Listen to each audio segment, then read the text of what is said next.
ನಮಸ್ಕಾರ. ನೋಡಿ, ರಾಜ್ಯದಲ್ಲಿ ಸಿಕ್ಕಾಪಟ್ಟೆ ಚರ್ಚೆ ಆಗ್ತಾ ಇರುವಂತಹ ವಿಚಾರ ಕುರ್ಚಿ ಫೈಟು, ಅದರ ಜೊತೆಗೆ ಸಂಪುಟ ಪುನರ್ರಚನೆ. ನಾ ಕೊಡೆ ನೀ ಬಿಡೆ ಅನ್ನುವಂತಹ ಪರಿಸ್ಥಿತಿ. ದೆಹಲಿ ದಂಡಯಾತ್ರೆ ನಡೀತಾನೆ ಇದೆ. ಆದರೆ ಡೆಲ್ಲಿಯಿಂದ ಯಾರಾಗ್ತಾರೆ ಮುಂದಿನ ಸಿಎಂ ಅನ್ನುವ ವಿಚಾರ ಸ್ಪಷ್ಟವಾಗಿ ಗೊತ್ತಾಗ್ತಾ ಇಲ್ಲ. ರಾಜ್ಯ ಕಾಂಗ್ರೆಸ್ ನಾಯಕರುಗಳು ಕೂಡ ಬಹಳಷ್ಟು ಗೊಂದಲದಲ್ಲಿದ್ದಾರೆ. ಅದರ ಜೊತೆಗೆ ಸಿಎಂ ರೇಸಲ್ಲಿ ಬರೀ ಡಿ.ಕೆ. ಶಿವಕುಮಾರ್ ಅವರಷ್ಟೇ ಇಲ್ಲ, ಅದು ಕೇವಲ ಮೇಲ್ನೋಟಕ್ಕಷ್ಟೇ ಡಿ.ಕೆ ಅನ್ನುವಂತಹ ವಿಚಾರ ಕೇಳಿ ಬರ್ತಾ ಇದೆ. ಆದರೆ ಒಳಗೊಳಗೆ ಸಿಎಂ ಆಗಬೇಕು, ನಾವು ಸಿಎಂ ಆಗಬೇಕು, ನಾವು ಕೂಡ ಅರ್ಹರೇ ಅಂತ ಹೇಳಿ ಸಾಕಷ್ಟು ಜನ ರೇಸಲ್ಲಿದ್ದಾರೆ. ನೋಡಿ, ಗೃಹ ಸಚಿವರಾದಂತಹ ಡಾಕ್ಟರ್ ಜಿ ಪರಮೇಶ್ವರ್ ಅವರು ಇವತ್ತು ಒಂದು ಹೇಳಿಕೆಯನ್ನು ಕೊಡ್ತಾರೆ. ನೆನೆನೂ ಕೂಡ ಇದೇ ಹೇಳಿಕೆ ಕೊಟ್ಟಿದ್ರು, ಇವತ್ತು ಕೂಡ. ಅಂದರೆ ಗೃಹ ಸಚಿವರಾದಂತಹ ಪರಮೇಶ್ವರ್ ಅವರ ಈ ಹೇಳಿಕೆ ಬಹಳ ಸ್ಪಷ್ಟವಾಗಿ ಗೊತ್ತಾಗತ್ತೆ, ಡಿ.ಕೆ. ಅವರು ಸಿಎಂ ಆಗೋದು ಗೃಹ ಸಚಿವರಿಗೆ ಯಾಕೋ ಇಷ್ಟ ಆಗ್ತಾ ಇಲ್ಲ. ಅವ್ರು ಹೇಳ್ತಾರೆ, ಎಐಸಿಸಿ ಅಧ್ಯಕ್ಷರಾದಂತಹ ಮಲ್ಲಿಕಾರ್ಜುನ ಖರ್ಗೆ ಅವರು ಸಿಎಂ ಆದರೆ ಏನು ತಪ್ಪು, ಅಪಾರವಾದಂತಹ ಅನುಭವ ಇದೆ ರಾಜಕೀಯದಲ್ಲಿ. ಬರೀ ರಾಜ್ಯ ರಾಜಕೀಯದಲ್ಲಿ ಇಂಚಿಂಚು ಕೂಡ ಎಐಸಿಸಿ ಅಧ್ಯಕ್ಷರಾದಂತಹ ಮಲ್ಲಿಕಾರ್ಜುನ ಖರ್ಗೆ ಅವರಿಗೆ ಗೊತ್ತಿದೆ. ರಾಷ್ಟ್ರ ಮಟ್ಟದಲ್ಲೂ ಕೂಡ ಹೆಸರುವಾಸಿಯಾಗಿರುವಂತಹ ನಾಯಕ ಮಲ್ಲಿಕಾರ್ಜುನ ಖರ್ಗೆ ಅವರು. ಹಾಗಾಗಿ ಮಲ್ಲಿಕಾರ್ಜುನ ಖರ್ಗೆ ಅವರು ಸಿಎಂ ಆದರೆ ಯಾವುದೇ ರೀತಿಯ ಹೇಗೆ ಅಂದರೆ ಅವರು ಆಗಬಹುದು, ಸಿಎಂ ಆದರೆ ಏನೂ ತೊಂದರೆ ಇಲ್ಲ, ಅವರು ಕೂಡ ಅರ್ಹರಿದ್ದಾರೆ ಅನ್ನೋ ನಿಟ್ಟಿನಲ್ಲಿ ಹೇಳಿಕೆಯನ್ನು ಕೊಡ್ತಾರೆ ಗೃಹ ಸಚಿವರು.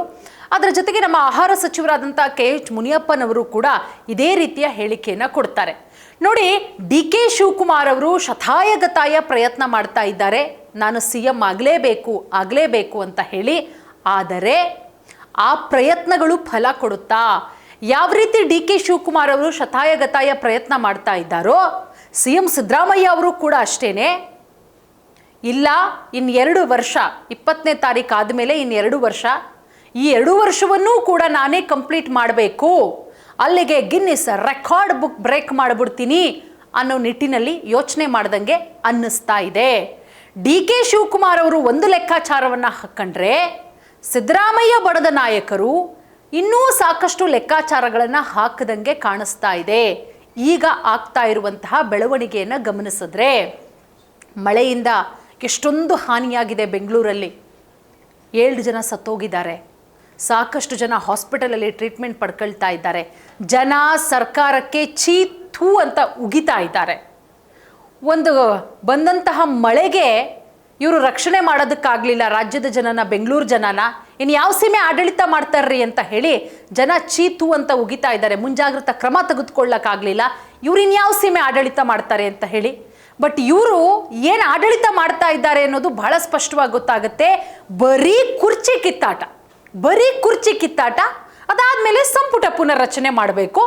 ನಾವು ಸಂಪುಟದಲ್ಲಿ 3 ಬಾರಿ ಶಾಸಕರಾಗಿದ್ದೀವಿ, 4 ಬಾರಿ ಶಾಸಕರಾಗಿದ್ದೀವಿ, ಸಂಪುಟದಲ್ಲಿ ನಾವು ಹಿರಿಯರಾಗಿದ್ದೀವಿ, ನಮ್ಗೇನ್ರಿ ಕೊಡ್ತು ಕಾಂಗ್ರೆಸ್ ಸರ್ಕಾರ? ಬರೀ ಮಾಡಿದವ್ರನ್ನೇ ಮಂತ್ರಿ ಮಾಡ್ತಾರೆ, ಹಂಗಾರೆ ನಾವೇನಕ್ಕೆ, ಏನು ಮಾಡಬೇಕು ನಾವು ಮಾಡ್ತೀವಿ ಅಂತ ಹೇಳಿ ಒಂದಷ್ಟು ಜನ ಶಾಸಕರು ಟೊಂಕ ಕಟ್ಟಿ ನಿಂತಿದ್ದಾರೆ. ಡೆಲ್ಲಿಗೆ ಹೋಗ್ತಾರೆ ಬರ್ತಾರೆ. ಬರೀ ಇದೇ ಜಗಳ. ಇವರಿಗೆ ಅಧಿಕಾರ ಬೇಕಷ್ಟೇ. ಅಧಿಕಾರ ಕೊಟ್ಟಂತಹ ಜನರಿಗೆ ಇವ್ರೇನು ಕೆಲಸ ಮಾಡಿದ್ದಾರೆ ಅನ್ನೋದು ಮಾತ್ರ ಇಲ್ಲ. ಬರೀ ಒಂದು ಮಳೆಗೇನೆ ಈ ರೀತಿ ತತ್ತರಿಸೋದ್ರೆ, ಇನ್ನು ಮಳೆಗಾಲ ಸ್ಟಾರ್ಟ್ ಆದರೆ ಏನು ಕತೆ? ಇನ್ನು ಮಳೆಗಾಲ ಸ್ಟಾರ್ಟ್ ಆದರೆ ಇನ್ನು ಯಾವ ರೀತಿ ಮುಂಜಾಗ್ರತಾ ಕ್ರಮಗಳನ್ನು ತೆಗೆದುಕೊಳ್ತಾರೆ? ಜನ ಚೀತು ಅಂತ ಉಗಿತಾ ಇದ್ದಾರೆ. ಕುರ್ಚಿ ಕಿತ್ತಾಟ ಬಿಟ್ಬಿಟ್ಟು ಜನರಿಗೆ ಬೇಕಾಗಿರೋ ಮೂಲ ಸೌಕರ್ಯ ಕಲ್ಪಿಸ್ರಿ ಫಸ್ಟು ಅಂತ ಹೇಳಿ. ಡಿ.ಕೆ.ನೂ ಅದೇ ಬಾಳು. ಸಿದ್ದರಾಮಯ್ಯ ಅವರು ಬಂದ ಪುಟ್ಟ ಹೋದ ಪುಟ್ಟ 5 ಲಕ್ಷ ಅನೌನ್ಸ್ ಮಾಡಿದ್ರು ಸತ್ತವರಿಗೆ. ಇದನ್ನು ಬಿಟ್ಟರೆ ಇನ್ನೇನೂ ಮಾಡಿಲ್ಲ. ಇದೆಲ್ಲದರ ನಡುವೆ ಕುರ್ಚಿ ಫೈಟು, ನನಗೆ ಬೇಕು. ಡಿ.ಕೆ. ರೇಸಲ್ಲಿದ್ದರೆ ಡಿ.ಕೆ. ಅವರನ್ನು ಹಿಂದಿಕ್ಕಿ ಮಲ್ಲಿಕಾರ್ಜುನ ಖರ್ಗೆ ಅವರು ಮುಂದೆ ಹೋಗೋಂಗೆ ಎಲ್ಲ ಲಕ್ಷಣಗಳು ಕೂಡ ಕಾಣಿಸ್ತಾ ಇದೆ. ಯಾಕಂದರೆ ಮಲ್ಲಿಕಾರ್ಜುನ ಖರ್ಗೆ ಅವ್ರಿಗೂ ಕೂಡ ಅಪಾರವಾದಂತಹ ಅನುಭವ ಇದೆ.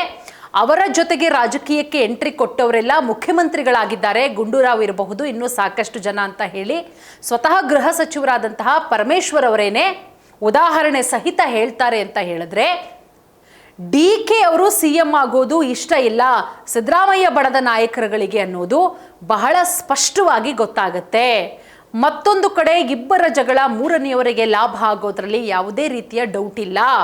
ಡಿ ಕೆ ಶಿವಕುಮಾರ್ ಅವರೇನು ಸುಮ್ಮನೆ ಕೂತಿಲ್ಲ. ಒಂದಲ್ಲ ಒಂದು ಕಾರಣಗಳನ್ನು ಹೇಳ್ತಾನೆ ಬಂತು ಕಾಂಗ್ರೆಸ್ ಹೈಕಮಾಂಡು.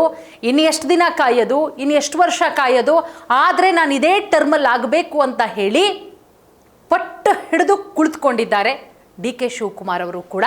ಸೊ ಕಾದ್ ನೋಡೋಣ, ಒಟ್ಟಾರೆ ಇಬ್ಬರ ಜಗಳ ಮೂರನೆಯವರಿಗೆ ಲಾಭ ಆಗುತ್ತಾ? ಈಗ ಪ್ರೆಸೆಂಟ್ AICC ಅಧ್ಯಕ್ಷರಾದಂತಹ ಮಲ್ಲಿಕಾರ್ಜುನ ಖರ್ಗೆ ಅವರ ಹೆಸರು ಕೂಡ ಬಹಳಷ್ಟು ಜೋರಾಗಿ ಕೇಳಿ ಬರ್ತಾ ಇರೋದ್ರಿಂದ ಏನಾಗಬಹುದು? ಕಾಂಗ್ರೆಸ್ ಹೈಕಮಾಂಡ್ ಅಂಗಳದಲ್ಲಿ ಚೆಂಡು ಇರೋದ್ರಿಂದ ಕಾಂಗ್ರೆಸ್ ಹೈಕಮಾಂಡ್ ಏನು ಮಾಡುತ್ತೆ ಕಾದ್ ನೋಡಬೇಕಾಗತ್ತೆ.